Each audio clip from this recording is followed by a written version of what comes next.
باللسان یفقهوا قولی صلاۃ و سلام علیک یا رسول اللہ وعلی آلہ وصحبہ حبیب اللہ۔ آج ربیع الثانی شریف کی پہلی تاریخ ہے اور 1444 ہجری اور اکتوبر کی 27 تاریخ ہے سن 2022 ہے، جمعرات کی شب ہے۔ ہمارے 34 ہماری جو قرآن پاک کی مجلس ہیں درس قرآن کی وہ مکمل ہو چکی ہیں اور آج 35ویں ہماری مجلس ہے اور سورہ بقرہ شریف کا یہ 35واں رکوع ہے اور 257 تک ہماری آیاتیں مکمل ہو چکی تھیں۔ یہ جو رکوع ہے بس ترتیب کے مطابق میں پہلے اس کی تلاوت کرتا ہوں، اس کے بعد اس کی مختصر تفسیر بیان فرماتے ہیں۔ اعوذ باللہ من الشیطان الرجیم، بسم اللہ الرحمن الرحیم۔ الم تر الی الذی حاج ابراہیم فی ربہ ان آتاہ اللہ الملک اذ قال ابراہیم ربی الذی یحیی ویمیت قال انا احیی وامیت قال ابراہیم فإن اللہ یأتی بالشمس من المشرق فأت بها من المغرب فبہت الذی کفر واللہ لا یہدی القوم الظالمین۔ او کالذی مر علی قریۃ وہی خاویۃ علی عروشہا قال انا یحیی ہذہ اللہ بعد موتہا فاماتہ اللہ مئۃ عام ثم بعثہ قال کم لبثت قال بل فاماتہ اللہ مئۃ عام ثم بعثہ قال کم لبثت قال لبثت یوما او بعد یوم قال بل لبثت مئۃ عام فانظر الی طعامک وشرابک لم یتسنہ وانظر الی حمارک ولنجعلک آیۃ للناس وانظر الی العظام کیف ننشزها ثم نکسوها لحما فلما تبین له قال اعلم ان اللہ علی کل شیء قدیر اذ قال ابراہیم رب ارنی کیف تحیی الموتى قال اولم تؤمن قال بلی ولکن لیطمئن قلبی قال فخذ اربعۃ من الطیر فصرهن الیک ثم اجعل علی کل جبل منهن جزءا ثم ادعوهن یأتینک سعیا واعلم ان اللہ عزیز حکیم۔ صدق اللہ العظیم و صدق رسولہ النبی الکریم الامین۔ یہ تھا ہمارا آج کا رکوع۔ اب اس کی میں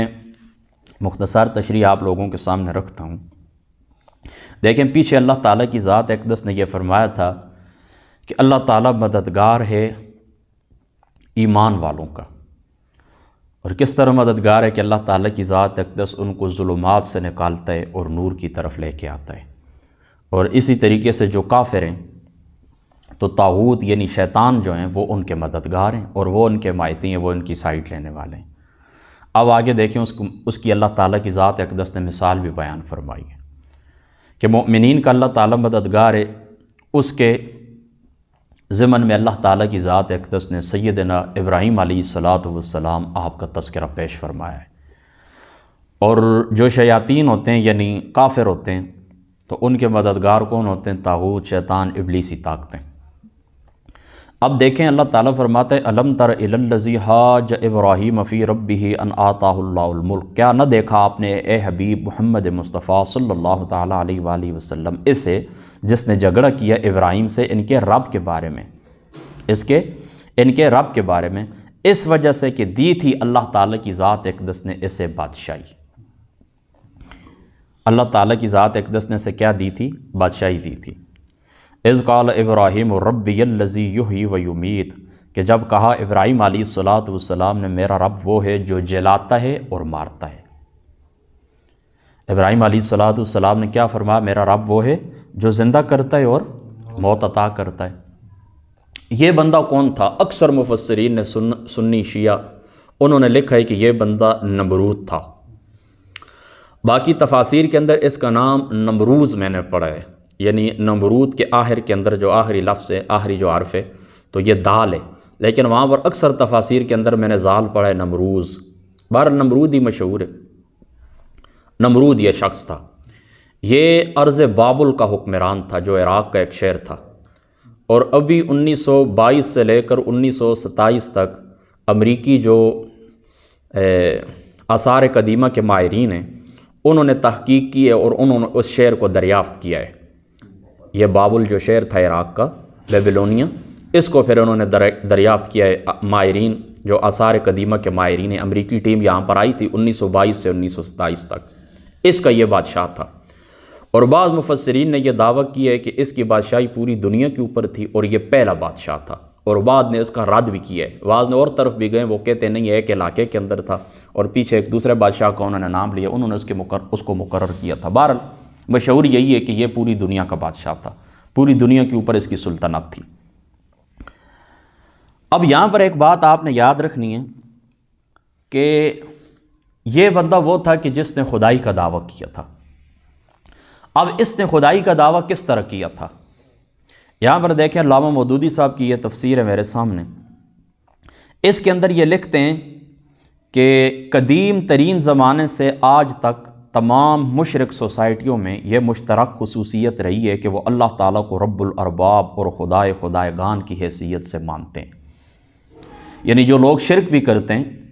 تو وہ بھی کیا کرتے ہیں کہ اللہ تعالیٰ کی ذات اقدس کو مانتے ہیں کہ سارے جتنے بھی ہمارے رب ہیں جن کی ہم عبادت کرتے ہیں ان کے اوپر ایک رب موجود ہے، مگر صرف اسی کو رب اور تنہا اسی کو معبود نہیں مانتے۔ ٹھیک ہے، یعنی تنہا جو اللہ تعالیٰ کی ذات ہے اس کو محبود نہیں سمجھتے، بلکہ ارد گرد سینکڑوں دیویاں پریاں وغیرہ وغیرہ اس کے مددگار بناتے ہیں۔ نمبر 2، خدائی کو مشرکین نے ہمیشہ 2 حصوں میں تقسیم رکھا، ایک سپر نیچر یعنی فوق الفطری خدائی جو سلسلہ اسباب پر حکمران ہے اور جس کی طرف انسان اپنی حاجات اور مشکلات میں دستگیری کے لیے رجوع کرتا ہے۔ اس خدائی میں وہ اللہ تعالیٰ کے ساتھ ارواح اور فرشتوں، جنوں، سیاروں اور دوسری بہت سی ہستیوں کو شریک ٹھہراتے ہیں، ان سے دعائیں مانگتے ہیں، ان کے سامنے مراسم پرستش بجا لاتے ہیں، ان کے آستانوں پر نظر و نیاز پیش کرتے ہیں۔ اور دوسری خدائی تمدنی اور سیاسی معاملات کی خدائی یعنی حاکمیت جو قوانین حیات مقرر کرنے کی مجاز اور اطاعت امر کی مستحق ہو اور جسے دنیاوی معاملات میں فرما روائی کے متعلق اختیارات حاصل ہو۔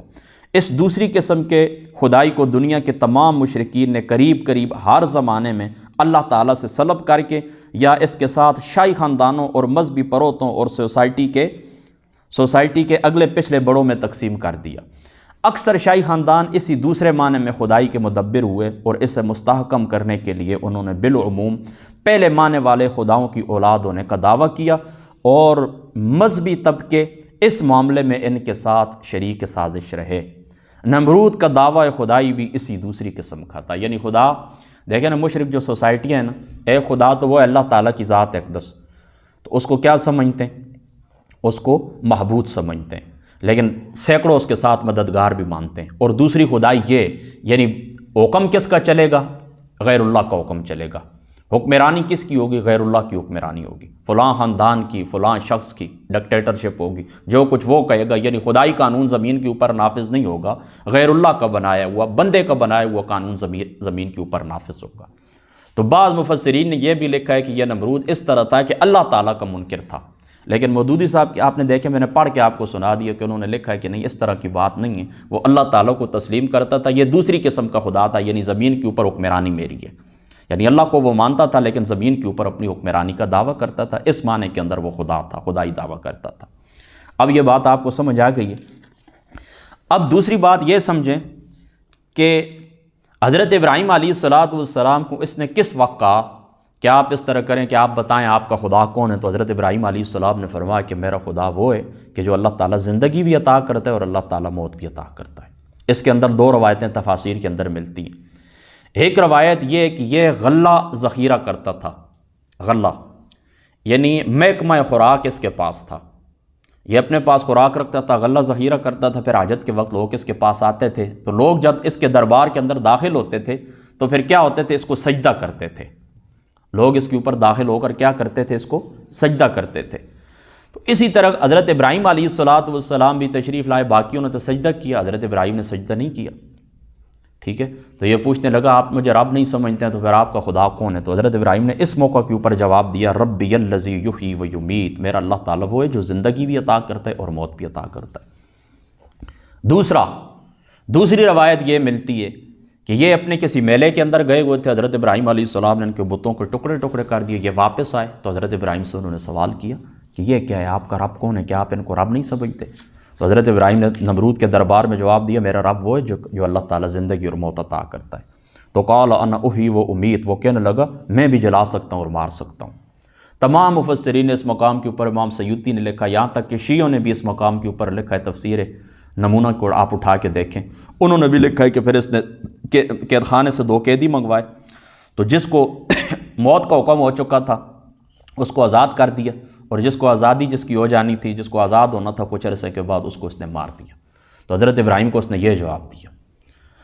ہمارے ایک مسلک کے عالم دین ہیں غلام رسول سعیدی صاحب رحمۃ اللہ تعالی علیہ، آپ نے اس مقام کے اوپر لکھا ہے، آپ فرماتے ہیں کہ اتنی تو اس کی عقل نہیں تھی، اتنی موٹی عقل والا بندہ تھا، اتنی موٹی عقل والا بندہ تھا کہ کسی چیز کو زندہ کرنا اور زندہ چھوڑنے میں یہ فرق بھی نہیں سمجھ سکا۔ یعنی حضرت ابراہیم نے یہ فرمایا میرا اللہ تعالیٰ زندہ کرتا ہے، زندگی عطا کرتا ہے، عدم سے کسی چیز کو وجود عطا فرماتا ہے، یا پھر کوئی چیز مردہ ہے اللہ تعالیٰ اس کو زندگی عطا فرماتا، اور وہ جو پہلے سے بنا ہوا تھا اس کو چھوڑ کے کہتا ہے کہ دیکھو میں بھی زندہ کرتا ہوں۔ یعنی اتنی اس کی موٹی عقل تھی، فرق بھی نہیں سمجھا۔ اور امام قرطبی صاحب رحمۃ اللہ تعالیٰ علیہ نے آپ نے اس مقام کے اوپر لکھا ہے کہ زندگی اور موت اس کے اندر مجاز بھی جاری ہو سکتا ہے۔ یعنی دیکھیں نا اللہ تعالیٰ قرآن کے اندر فرماتا ہے نا من قتل نفسا بغیر نفس او فساد فی الارض فکأنما قتل الناس جمیعا، کہ جس نے اس طرح کیا کہ کسی ایک آدمی کو قتل کیا تو اس نے ساری انسانیت کو مار دیا، اور جس نے ومن احیا فکأنما احیا الناس، اور جس نے کسی ایک بندے کو زندگی عطا کی تو اس نے کیا کیا، گویا کہ پوری انسانیت کو زندہ کر دیا۔ تو زندہ اور مارنے کی نسبت کس کی طرف ہوئی، بندے کی طرف مجازن۔ دیکھیں نا اسپتالوں کے اندر جس وقت آپ جاتے ہیں نا، وہاں پر جو بلڈ بینک بنا ہوتا ہے نا، وہاں پر خون دینے کے لیے جاتے ہیں، وہاں پر یہی آیت لکھی ہوتی ہے من احیا فکأنما۔ تو یہ امام قرطبی نے یہ پوائنٹ آؤٹ کیا، وہ کہتے ہیں کہ یہ اس کے اندر چونکہ زندگی اور وفات کے اندر چونکہ مجاز بھی جاری ہو سکتا تھا، لہذا حضرت ابراہیم علیہ السلام نے اپنی دلیل کا دوسرا حصہ پیش کر دیا۔ فرما قال ابراہیم فإن اللہ یأتی بالشمس من المشرق فأت بہا من المغرب، اللہ تعالیٰ کی ذات اقدس تو وہ ہے کہ جو سورج کو مشرق سے لے کے آتے ہیں، تم اگر اللہ ہو تو تم بھی اس طرح کرو کہ تم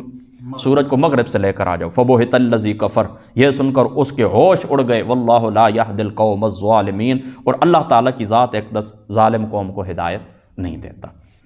پھر اس کا نتیجہ کیا نکلا، جس وقت وہ لاجواب ہو گیا تو 10 دن تک اس نے اس طرح کیا کہ حضرت ابراہیم کو قید خانے کے اندر رکھا، اور اس کے بعد حضرت ابراہیم علیہ السلام کو آگ کے اندر ڈال دیا۔ اور بعض علماء نے یہ بھی لکھا ہے کہ یہ واقعہ آگ کے بعد ہے، آگ میں ڈال دیے گیا، اس کے بعد پوچھا گیا کہ تمہارا رب کون ہے، چونکہ حضرت ابراہیم سلامتی والے ہو گئے تھے، وہ آگ اللہ تعالیٰ نے ٹھنڈی فرما دی آپ کے اوپر، تو اس نے سوال کیا۔ بہرحال صحیح یہی ہے کہ یہ سوال جواب پہلے ہوا تھا، اور اس کے بعد حضرت ابراہیم علیہ السلام کو اس نے بدلہ لیتے ہوئے، یعنی ایک سزا کے طور پر، جو وہ حکمران تھا تو انہوں نے اس طرح کیا کہ حضرت ابراہیم علیہ السلام کو آگ کے اندر ڈال دیا۔ او کالذی مر علی قریۃ وہی خاویۃ علی عروشہا، یا نہ دیکھا اس شخص کو جو گزرا ایک بستی کے اوپر، در حال ہے کہ وہ گری پڑی تھی اپنی چھتوں کے بل۔ یہ بستی گری ہوئی تھی، اس کے اندر بھی مفسرین کا اختلاف ہے کہ یہ بستی کون سی تھی اور یہ بندہ گزرنے والا کون تھا، اس کے اندر مختلف اقوال ہیں۔ بہرحال مشہور یہی ہے، امام سیوطی صاحب نے تفسیر جلالین کے اندر لکھا ہے، مشہور یہی ہے کہ یہ حضرت عزیر علیہ السلام تھے، اللہ تعالیٰ کے نبی تھے، اور یہ جو بستی تھی یہ تھی یروشلم، بیت المقدس، جس کو بیت المقدس آپ کہتے ہیں، بیت المقدس شریف۔ اس کو تباہ کیا تھا بخت نصر نے۔ کس نے تباہ کیا تھا؟ بخت نصر نے۔ کس وقت؟ حضرت عیسیٰ علیہ السلام کی پیدائش سے کم و بیش 600 سال پہلے، 580 برس پہلے حضرت عیسیٰ کی۔ بخت نصر نے کیا کیا تھا؟ اس کو ویران کیا تھا، یروشلم کو، اور اس وقت اس کی آبادی تھی 12 لاکھ۔ 6 لاکھ لوگوں کو اس نے قتل کیا اور 6 لاکھ لوگوں کو قیدی بنا کے یہ لے کر چلا گیا عراق۔ میری بات آپ سمجھ گئے؟ اب کیا ہوا؟ پھر ایک ایرانی بادشاہ تھا، پھر ایرانی بادشاہ نے، یہ آگے میں آپ کو بتاتا ہوں پھر کس طرح ان کو آزادی ملی تھی۔ تو یہ بخت نصر تھا جس وقت یہ ساری معاملات حضرت عزیر علیہ السلام آگ بستی سے گزرے، آپ نے دیکھا تو اللہ تعالیٰ کی ذات اقدس سے آپ نے سوال کیا۔ یقین تو تھا آپ کو، علم الیقین، لیکن عین الیقین اور حق الیقین کے درجے کے لیے، یعنی اللہ تعالیٰ کی ذات اقدس نے جو بتایا اس کے اوپر ایمان تو تھا، اپنی آنکھوں سے اس کی کیفیت بھی دیکھنا چاہتے تھے۔ فرمایا یہ بستی اللہ تعالیٰ کی ذات اقدس کو کس طرح زندہ کریں گے۔ تو یہ پہلا عملہ تھا جس وقت یروشلم سے لوگوں کو نکال لیا گیا، 580 برس قبل حضرت عیسیٰ علیہ السلام کے، اور دوبارہ پھر سن 70 عیسوی کے اندر حضرت عیسیٰ علیہ السلام کے 70 سال بعد رومی ایک جرنیل تھا، اس نے دوبارہ اس بستی کو پھر کیا کیا؟ ویران کیا تھا۔ پہلے جس وقت اس نے حملہ کیا تھا یعنی بخت نصر نے، تو ہیکل سلیمانی جس کو فرسٹ ٹیمپل کہتے ہیں وہ لے کر چلا گیا تھا۔ پھر دوبارہ سیکنڈ ٹیمپل جس کو کہتے ہیں ہیکل سلیمانی کو دوبارہ یہ جو رومی جرنیل تھا یہ لے کے چلا گیا تھا، اور اب اسی طرح تقریباً 2000 سال سے اوپر ہو چکے ہیں، یہ اسی طرح اب گرا ہوا ہے۔ ان کا جو کعبہ ہے اور ان کی جو عبادت کی جگہ اور مقدس وہ چیز کیا ہے، ابھی تک اسی طرح گری ہوئی ہے، اور اسی کے لیے اب یہ لوگ یہودی تیاری بھی کر رہے ہیں۔ وہ کہتے ہیں اب ہیکل سلیمانی ہم دوبارہ کھڑا کریں گے، اور ہیکل سلیمانی تھرڈ ٹیمپل یہ بنانے کی تیاری کر رہے ہیں۔ اس بات کو آپ نے ذہن کے اندر رکھنا ہے، ٹھیک ہے۔ پہلی دفعہ حضرت عیسیٰ علیہ السلام کے 580 برس قبل ہیکل سلیمانی اور اس کی یہ ویرانی ہوئی تھی، وہ لے کر چلے گئے تھے، اور دوبارہ حضرت عیسیٰ علیہ السلام کے 70 سال بعد 70 عیسوی کے اندر، یہ بات آپ نے ذہن کے اندر رکھنی ہے۔